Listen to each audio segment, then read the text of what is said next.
If ever gani guys na ay mga hacker nga manawag sa inyo through Messenger. So konektado ba atong Facebook sa atong Messenger guys. So diri sa Messenger guys dapat naka-turn on ni atong IP address diri para dili ma-hack atong account, no? Kay if ever na manawag sa inyo unya wala nimo na turn on, makuha niya ato ang mga personal info, ato ang personal data, no? So kani tuluan ta mo unsaon pag turn on sa IP address para protectionan pod ato ang Messenger. Okay, please follow, like, and share sa akong video guys. Protektahan nato ang Messenger laban sa mga hacker. So dapat i-turn on nato ato ang IP address. So ato ta sa atong Messenger guys. Tap ta ko Messenger.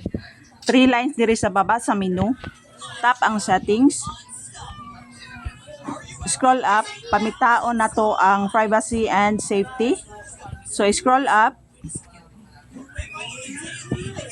Dirita sa advanced guys kining protect IP address and calls, no? If ever gani na manawag sa ato ang mga scammer, so dili na to mahatag ato ang mga personal info samot nang sa ato ang Facebook kay connected baya ang Messenger ug ang Facebook guys. So dapat naka-turn on na ano.